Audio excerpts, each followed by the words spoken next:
Bismillahirrahmanirrahim. Assalamualaikum warahmatullahi wabarakatuh. Selamat pagi anak-anak. Bagaimana kabarnya pada pagi hari ini?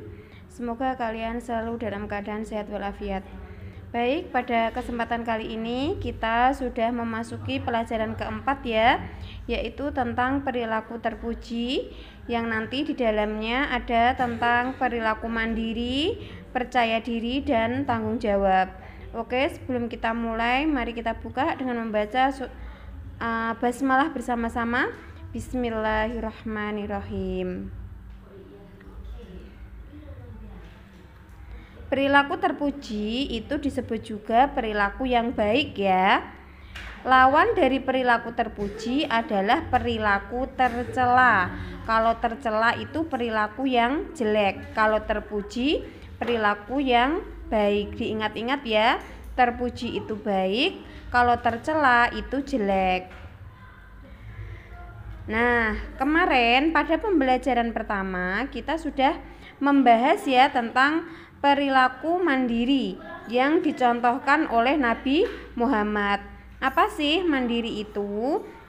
Kita ulangi lagi ya biar kalian ingat. Mandiri adalah tidak bergantung pada orang lain. Artinya, anak yang mandiri tidak akan menyuruh orang lain untuk memenuhi kebutuhannya. Nabi Muhammad pernah bersabda yang artinya, sebaik-baik amal seseorang adalah mereka yang memakan dari hasil usahanya sendiri.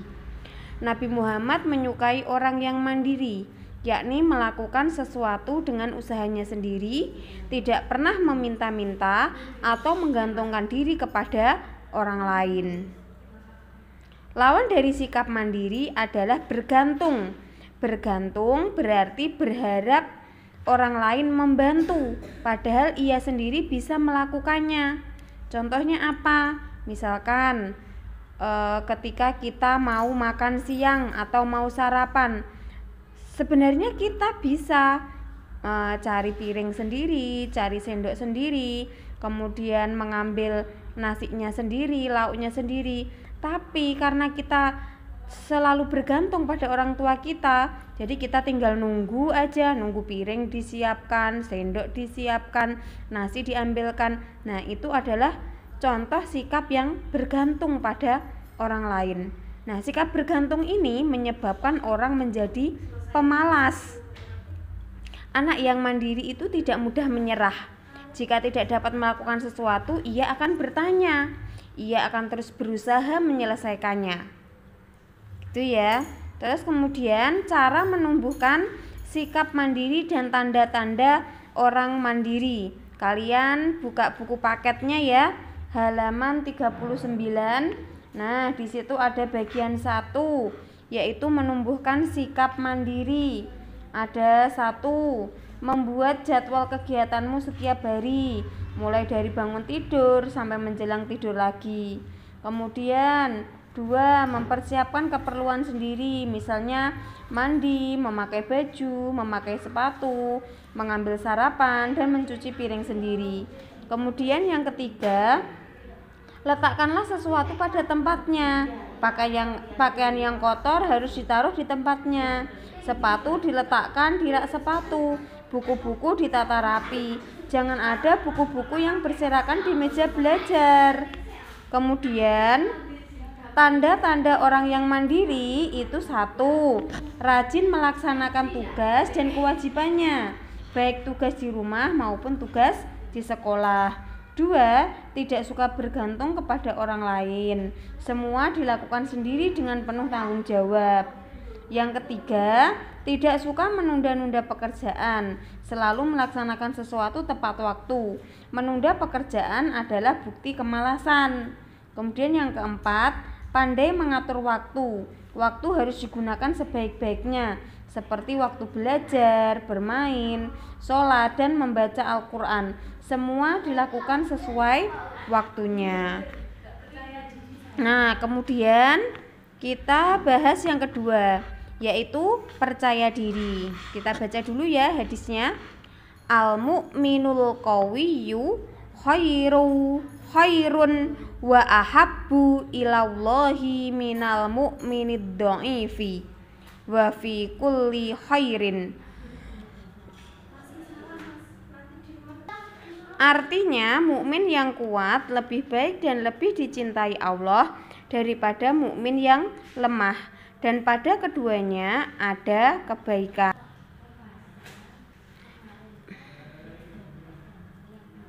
Percaya diri itu juga kemarin sudah kita bahas ya di pelajaran pertama. Nah, kita ulangi juga ya. Percaya diri adalah percaya atau yakin terhadap kemampuan diri sendiri yang diberikan oleh Allah. Allah itu menciptakan kita itu pasti dengan dua sisi, yaitu ada kelebihan dan juga kekurangan. Semua yang ada dalam diri kita adalah anugerah yang harus kita syukuri. Kelebihan harus kita gunakan untuk hal yang bermanfaat. Selain kelebihan, manusia juga memiliki kekurangan. Nah, kita tidak boleh mengeluh dengan kekurangan kita, dan kita juga tidak boleh menghina kekurangan orang lain. Kekurangan yang ada pada diri kita harus diterima dengan ikhlas. Jangan sampai kekurangan membuat kita rendah diri. Apa itu rendah diri? Rendah diri itu tidak percaya diri atau minder. Jadi aduh, aku itu nggak bisa, aku gini. Nah, itu rendah diri. Nah, itu rendah diri itu tidak bagus dan tidak baik ya. Terus kemudian cara menumbuhkan sikap percaya diri dan tanda-tanda orang yang percaya diri itu juga ada di buku paket halaman 41 dan 42. Nah, kalian buka ya, sudah ketemu apa belum? Buku paket halaman 41 dan 42. Yaitu yakin dengan kemampuan sendiri. Yang pertama, cara menumbuhkannya. Yang kedua, sungguh-sungguh ketika mengerjakan sesuatu. Yang ketiga, tidak mudah putus asa ketika menerima kegagalan. Yang keempat, tidak pernah berhenti untuk belajar. Yang kelima, selalu berdoa dan mohon petunjuk kepada Allah. Kemudian tanda-tandanya orang yang percaya diri yaitu 1. Yakin dapat mengerjakan sesuatu dengan baik.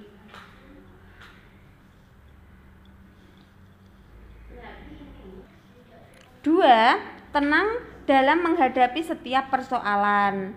3. Tidak minder dengan teman atau orang lain. Minder itu tidak percaya diri ya. Yang keempat, tidak ragu-ragu ketika memutuskan sesuatu. Yang kelima, memiliki pendirian yang kuat. Itu tadi tanda-tanda orang yang percaya diri. Nah, untuk yang C, yang tadi yang tentang tanggung jawab akan kita bahas di minggu berikutnya ya. Jadi untuk minggu ini, hari ini di pertemuan ini kita bahasnya baru 2 dulu, yaitu mandiri dan percaya diri. Kemudian setelah ini nanti silakan kalian buka buku paketnya halaman 40. Nah, itu ada aktivitas Islami, itu ada 2 kolom, 1 dan 2. Nanti silakan kalian kerjakan ya. Aktivitas Islaminya kolom 1 dan kolom 2. Langsung dikerjakan di buku paketnya, tidak apa-apa ya. Yang kolom pertama itu tinggal dicentang. Itu termasuk perilaku mandiri atau tidak mandiri. Kemudian yang kedua, itu kalian mencari contoh sikap mandiri kalian ketika di rumah dan ketika di sekolah. Masing-masing kalian mencari 5 contoh. Jadi 5 contoh sikap mandiri di rumah dan 5 contoh sikap mandiri di sekolah. Nah, nanti silakan dikerjakan ya. Terima kasih. Wassalamualaikum warahmatullahi wabarakatuh.